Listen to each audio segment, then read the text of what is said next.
Good evening बच्चों। तो चलिए हम लोग आगे कंटिन्यू करते हैं अपने टॉपिक को, that is solution and colligative properties. तो पिछले लेक्चर में हम लोगों ने सेकंड कोलिगेटिव प्रॉपर्टी को स्टडी किया था, that is elevation of boiling point. अब हम लोग आगे थर्ड कोलिगेटिव प्रॉपर्टी स्टार्ट कर रहे हैं, that is depression of freezing point. तो पहले हमें यह समझ लेना कि फ्रीजिंग पॉइंट क्या है। तो फ्रीजिंग पॉइंट की डेफिनेशन बहुत सारे बच्चे जानते भी हैं, फिर भी मैं एक बार उन बच्चों को यहाँ पर बता देता हूँ जिन्हें फ्रीजिंग पॉइंट नहीं आता है। फ्रीजिंग पॉइंट किसी भी सब्सटेंस का वो टेम्परेचर होता है जिस पर लिक्विड फेज और सॉलिड फेज में सेम वेपर प्रेशर होते हैं। यानी कि जब किसी भी सब्सटेंस के लिक्विड फेज और सॉलिड फेज में बराबर वेपर प्रेशर हो जाएं तो उस टेम्परेचर को हम लोग बोलते हैं freezing point.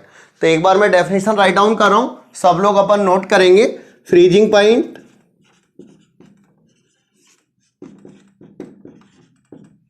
The temperature at which the vapour pressure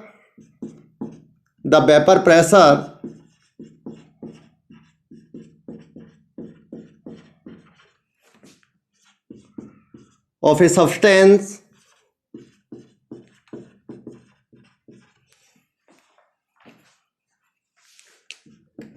in its liquid phase is equal to its vapor pressure in solid phase। यानी कि जब किसी सब्सटेंस का सॉलिड फेज और लिक्विड फेज में सेम वेपर प्रेशर हो जाता है उस टेम्परेचर को फ्रीजिंग पॉइंट बोलते हैं हम लोग।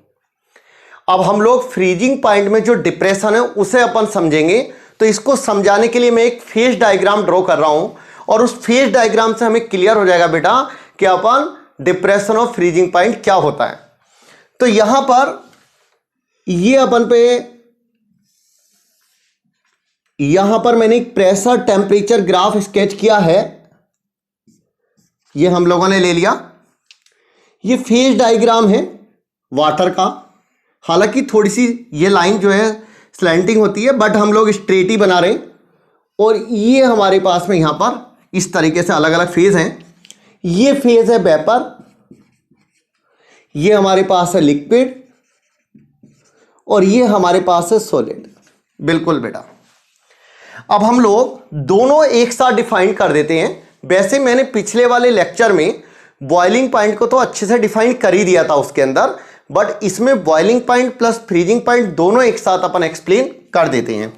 तो यहां पर मैंने ये एक्सटर्नल प्रेशर एज्यूम कर लिया। पिछली क्लास में इस बात का डिस्कशन भी हम लोगों ने किया था कि एक्सटर्नल प्रेशर जनरली हम लोग यहां पर जैसे हमें कोई भी प्रॉब्लम गिवन रहती है तो उसमें 1 atm लेते हैं, बट ये वैल्यू 1 atm से ज़्यादा और कम हो सकती है, डिपेंड ऑन द प्लेसेस। तो हम लोग यहाँ पर जो एक्सटर्नल प्रेशर है उसको लेके ड्रॉ की है हमने लाइन, और ये लाइन मैंने ड्रॉ कर दी, देख सकते हो मैंने यहाँ पर एक लाइन ड्रॉ की है। अब यहाँ पर जो लिक्विड की ये वाली लाइन को मिलेगी that is known as boiling point of solvent.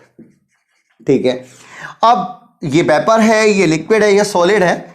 इस टेम्परेचर पर, यानी कि यहां पर तो वेपर, ये तो प्रेशर है, यहां पर इस टेम्परेचर पर देख सकते हो दोनों सॉलिड फेज और लिक्विड फेज का वेपर प्रेशर बराबर हो गया। इस टेम्परेचर को बोलेंगे फ्रीजिंग पॉइंट ऑफ सॉल्वेंट।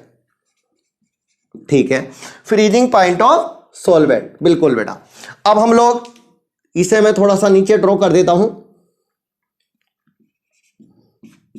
बिल्कुल, अब हम लोग इसी में एक लाइन और स्केच कर लेते हैं, जो ये तो प्योर सॉल्वेंट की है। एक लाइन और स्केच कर लेते हैं बेटा, दैट इज फॉर सॉल्यूशन। तो सॉल्यूशन का वेपर प्रेशर सॉल्वेंट से कम होता है, ये ऑलरेडी डिस्कस है हमारे पास, क्योंकि सॉल्यूशन के अंदर नॉन वोलेटाइल सोल्यूट प्रेजेंट है। और क्योंकि सोल्यूट अगर प्रेजेंट है या नॉन वोलेटाइल है तो वो भी कुछ स्पेस ऑक्यूपाई करेगा, and due to this the vapour pressure of solution is always less than vapour pressure of pure solvent.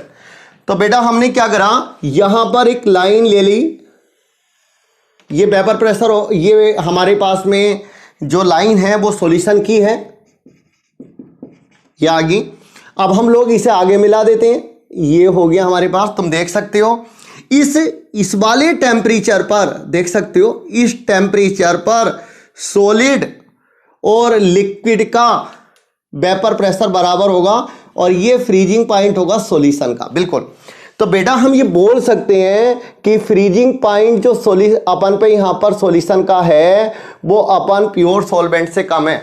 Due to this it is known as depression of freezing point, क्योंकि freezing point में कमी आ गई, solution का freezing point pure solvent से कम है।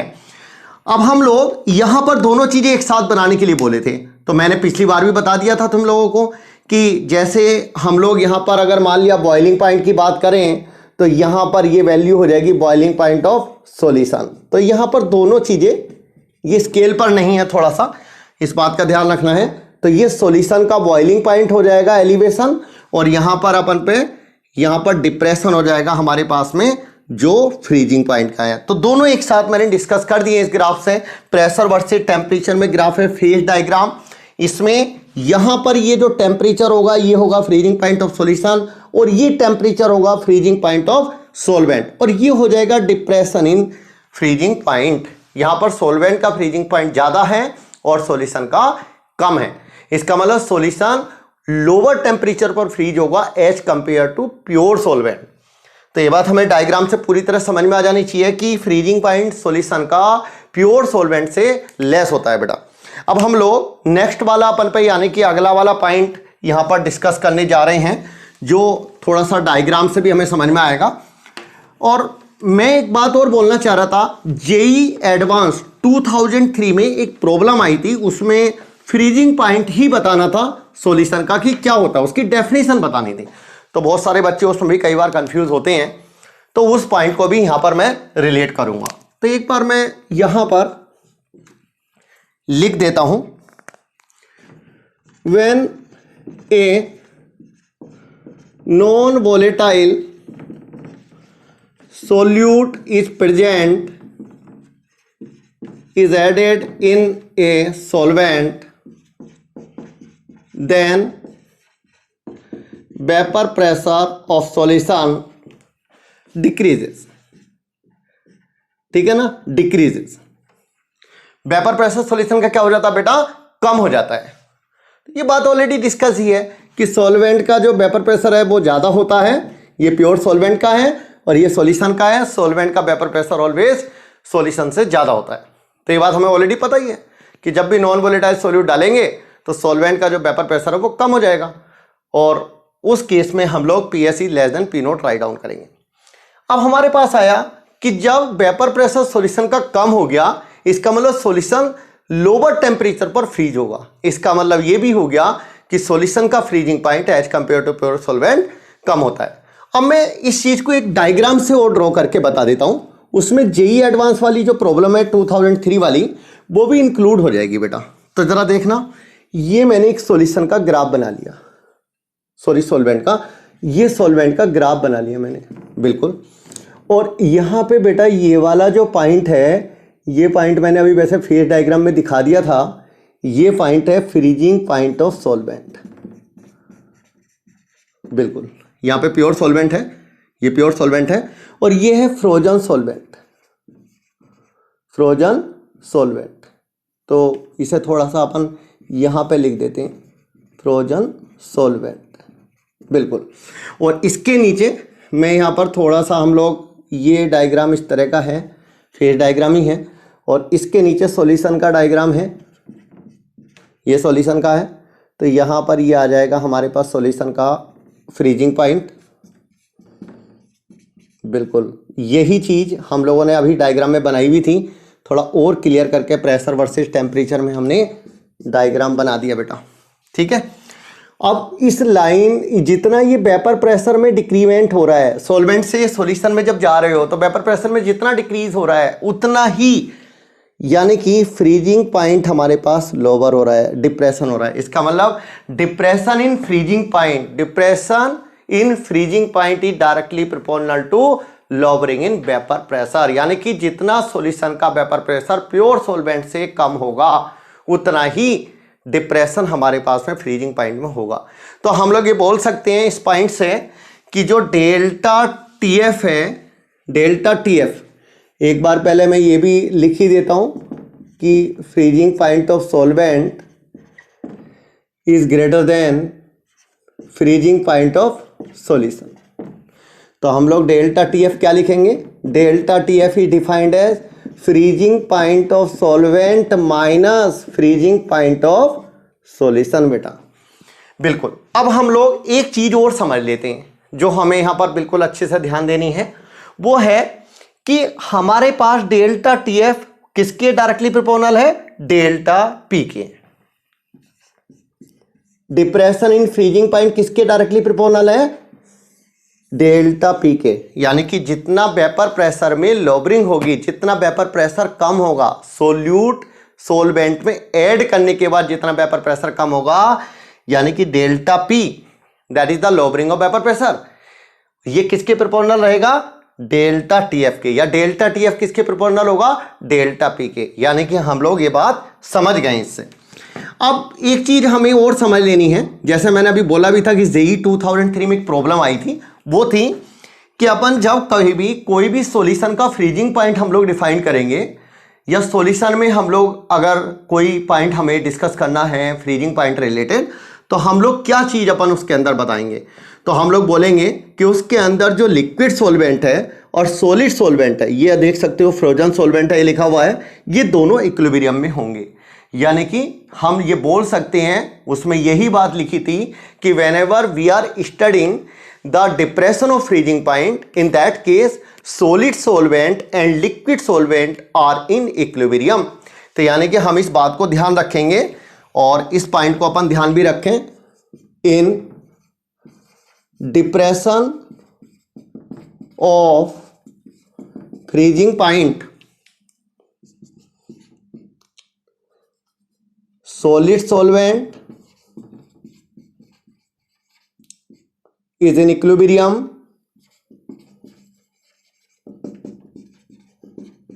with liquid solvent। ठीक है बेटा, बस अब हमारा फटाफट इसके बाद में अपन वैल्यूज आ जाएगी। लिक्विड सॉल्वेंट और सॉलिड सॉल्वेंट दोनों क्या होते हैं, इक्विलिब्रियम में रहते हैं। अब हम लोग आगे की बात करते हैं, जो हमें यहां पर कोलिगेटिव प्रॉपर्टीज का फार्मूला ड्राइव करने के लिए यूज करना है। तो क्या मैं बोल सकता हूं कि डेल्टा टीएफ अगर डेल्टा पी के डायरेक्टली प्रोपोर्शनल है, तो इसका मीनिंग हुआ कि हम इसे लिख सकते हैं के इंटू डेल्टा पी। ये बात हमने लिख दी है, इस बात को हम लोग ध्यान रखेंगे। इस इक्वेशन को मान लिया एक। अब हम लोग फॉर डाइल्यूट सॉल्यूशन, तो बेटा पिछले लेक्चर में हम लोगों ने एक फार्मूला लिखा था relative lowering in vapour pressure में, P naught minus P S over P naught is equal to N over N plus N. और क्योंकि ये डाइल्यूट सॉल्यूशन है तो N is smaller as compare to capital N. Dilute solution में solute के mole always solvent के मोल के comparison बहुत कम होते हैं, तो इसे नेगलेक्ट कर सकते हैं हम लोग। तो डिनोमिनेटर में हम लोगों ने कैपिटल एन के कंपैरिजन स्मॉल एन को नेगलेक्ट कर दिया, तो वैल्यू क्या आ गई, delta P over P naught is equal to N over N. तो डेल्टा पी कितना आएगा बेटा, N over N into P naught. इस वैल्यू को उठा के यहां रख दीजिए आप, put in equation 1, put in equation 1। तो जैसे ही हम इक्वेशन 1 में पुट करेंगे तो क्या आएगा हमारा, यहां पर डेल्टा टी एफ आएगा, जरा ध्यान देना बेटा, डेल्टा टी एफ आएगा K into N over N into P naught. बिल्कुल ठीक है बेटा। अब इसी को हम यहां पे लिख दिए मोल ऑफ सोल्यूट, ये है mole of solvent, that is mass of solvent over molar mass of solvent into P note. 1000 से हमने मल्टीप्लाई किया और 1000 से हमने डिवाइड किया। शायद ये क्लियर रहेगा हमें। तो थोड़ा हम लोग वेरीफाई कर लेते हैं, थोड़ा सा हम लोग सोल्व कर लेते हैं इसे। कैसे कि mole of solute mass of solvent in KG convert कर लें इसे। 1000 को यहाँ लिख दिया मैंने और ये मोलर मास ऊपर चला जाएगा। थोड़ा देखना मैनिपुलेट किया मैंने मैथमेटिकली, तो ये बात समझ में आ जाएगी हमें पूरी कि ये ऊपर चला गया, वैल्यू आ गई। ये वैल्यू हो गई मोलैलिटी की, mole of solute upon mass of solvent in KG. तो यहाँ पर फार्मूला क्या बन गया बेटा, डेल्टा टी एफ बराबर K into molality into M into P naught by 1000। अब अगर इस वैल्यू को थोड़ा सा और सही तरीके से राइट डाउन कर दें तो हमारा रिलेशन बहुत ही बढ़िया तरीके से एस्टेब्लिश हो गया है। That is delta T F is equal to, थोड़ा सा हम लोग सही तरीके से राइट डाउन कर रहे हैं, K into M into P naught over 1000 into M. देख सकते हो मैंने किस तरीके से आगे कर दिया इसे, वो अपन ध्यान रखो। मैंने इसको और इस टर्म को 1000 को एक साथ ले लिया और m को इधर ले लिया। इसे हमने एक अनदर कांस्टेंट एज्यूम कर लिया, वो है kf इंटू एम। ये फार्मूला ड्राइव होके आ गया बेटा मेरे पास, ये फार्मूला ड्राइव होके आ गया। तो इसका मतलब ये हुआ कि ये फार्मूला हमें डिप्रेशन ऑफ फ्रीजिंग पॉइंट में अप्लाई करना है। डेल्टा टी एफ बराबर के एफ इंटू एम। और सोल्यूट अगर डिसोसिएट या एसोसिएट हो, इफ सोल्यूट अंडरगो डिसोसिएट और associate, in that case delta T F is equal to I into K F into M. अब इसमें से जो टर्म हमारी ऐसी हैं जिनको हम लोग अभी नहीं जान पा रहे हैं उनको राइट डाउन कर लेंगे, उनके मीनिंग राइट डाउन कर लेंगे बेटा। Delta T F is depression of freezing point. Delta T F का मीनिंग क्या है, डिप्रेशन ऑफ फ्रीजिंग पॉइंट। तो एक एक करके अपन मीनिंग जरा राइट डाउन कर लीजिए आप। डेल्टा टी एफ का मीनिंग है डिप्रेशन ऑफ फ्रीजिंग पॉइंट, ठीक है। केएफ का मीनिंग है मोलल डिप्रेशन कांस्टेंट और cryoscopic constant.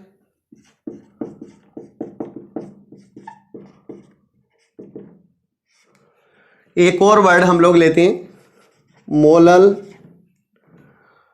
Molal depression constant लिख दिया, फ्रीजिंग डिप्रेशन कांस्टेंट, ठीक है बेटा। Freezing depression constant, freezing point depression constant कर दीजिए। अब हमें डेल्टा टी एफ बराबर, डेल्टा टी एफ की वैल्यू हमने राइट डाउन कर ली, के एफ की वैल्यू राइट डाउन कर ली। Now the next point is M, जो हमारे पास है मोलैलिटी ऑफ सॉल्यूशन। तो हम लोग यहां से बेटा जो भी अननोन क्वांटिटी होगी उसको निकाल पाएंगे।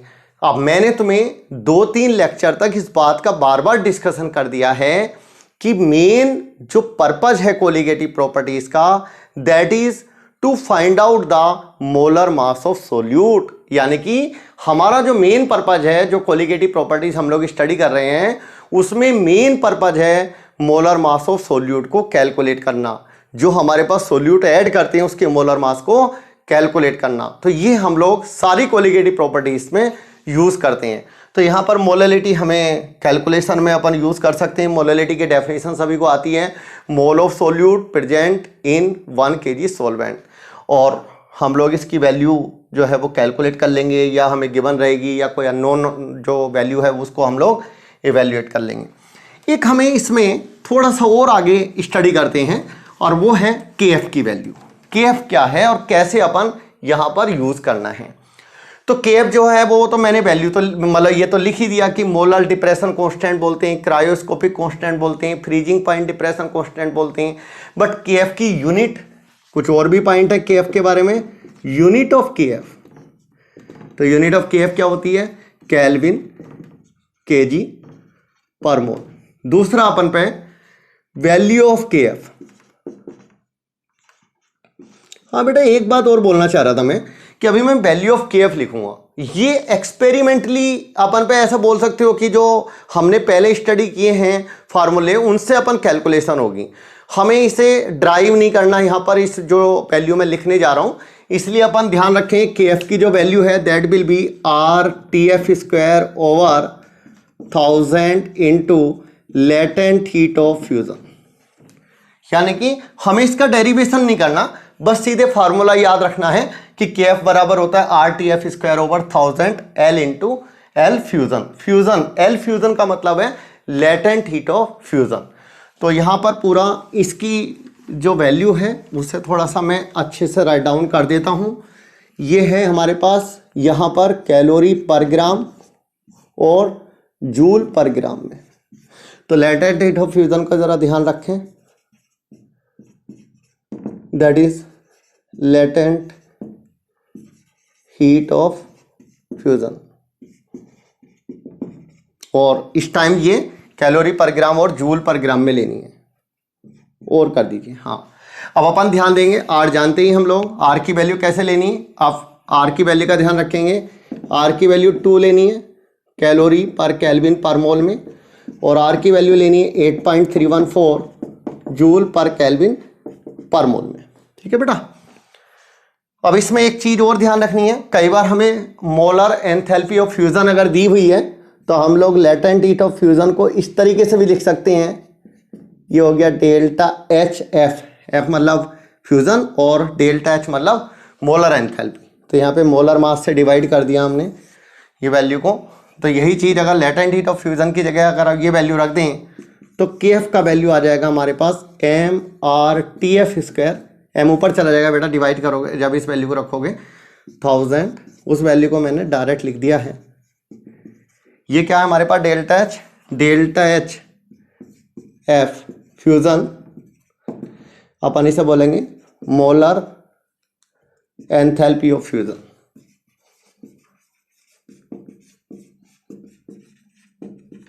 ठीक, चलिए अपन ये चीज हमने डिस्कस कर दी। अब एक बात ध्यान देंगे यहां पर, मोलर एंथैल्पी ऑफ फ्यूजन। ठीक है बेटा। अब हमें यहां पर m क्या है, m is the molar mass of solvent. ये भी अपन लिख ही लो क्योंकि कभी हमें ध्यान नहीं रहे, मोलर मास ऑफ सॉल्वेंट। वैसे इस फार्मूले की ज़्यादा ज़रूरत पड़ती नहीं है, फिर भी कभी कोई प्रॉब्लम इसके ऊपर अपन आ भी जाती है तो हम लोग उसे सोल्व कर पाएंगे। फार्मूला जो है वो हम लोग डेरिवेशन हमारे काम का नहीं है, सिर्फ हमें फार्मूले को याद रखना है और हम इसके बेस पर प्रॉब्लम बना पाएंगे। अब एक और चीज़ है जो हम लोग यहाँ पर स्टडी करने जा रहे हैं कि केएफ की वैल्यू निकाल सकते हैं हम लोग वाटर के लिए।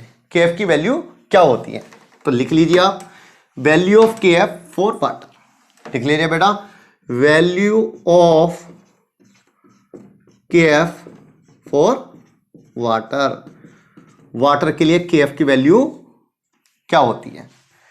तो वाटर के लिए केएफ की वैल्यू अगर कैलकुलेट करनी है तो हम लोगों को ये पता होना चाहिए कि जो लेटेंट हीट ऑफ फ्यूजन होती है वाटर की दैट इज 80 कैलोरी पर ग्राम। तो मैं यहाँ पे लिख देता हूँ latent heat of fusion for water is equal to 80 calorie per gram बेटा। तो वैल्यू रख सकते हो तुम, केएफ हो गया RTF square over 1000 latent heat of fusion. Value रख दो 2 फ्रीजिंग पॉइंट टेम्परेचर। TF क्या है, TF क्या है बेटा, TF is the freezing point of solvent. ये बात भी हमें ध्यान रखनी है, फ्रीजिंग पॉइंट ऑफ सॉल्वेंट। जो भी सॉल्वेंट लोगे उसका फ्रीजिंग पॉइंट। वाटर है तो वाटर का ले लेते हैं, वाटर का कितना होता है 273 केल्विन में, 0 डिग्री सेल्सियस, 1000 इंटू 80, ये वैल्यू आ जाएगी 1.86 केल्विन केजी पर मोल। हम इसे डिग्री सेल्सियस में भी लिख सकते हैं। ये वैल्यू हो गई हमारे पास KF की फॉर वाटर। तो ये हमारे पास में कोलिगेटिव प्रॉपर्टी में हम लोगों ने डेल्टा TF बराबर I into KF into M को स्टडी किया, KF इंटू M को स्टडी किया, और I की वैल्यू क्या है हमारे पास, वांट ऑफ फैक्टर है, जो हमें पहले ही हम लोगों ने पिछले 2 लेक्चर पहले हम लोगों ने डिस्कस कर लिया था। For dissociation I is equal to 1 plus n minus 1 into alpha, for association I is equal to 1 plus 1 by n minus 1 into beta. तो ये हमारे पास में जो कोलिगेटिव प्रॉपर्टी है वो क्लियर हो जानी चाहिए बेटा। और हम लोग नेक्स्ट वाले लेक्चर में अगला अपन पे यानी कि टॉपिक स्टडी करेंगे। तो यहाँ तक हम लोग पूरा अच्छे से समझ लें, वीडियो को अच्छे से देखें, वीडियो को शेयर करें, लाइक करें और चैनल को सब्सक्राइब करें। शिव के चौहान SK सिस्टर के नाम से। Thank you. हम लोग अगले वीडियो में मिलेंगे। चलिए हम लोग मिलते हैं हम लोग नेक्स्ट लेक्चर में।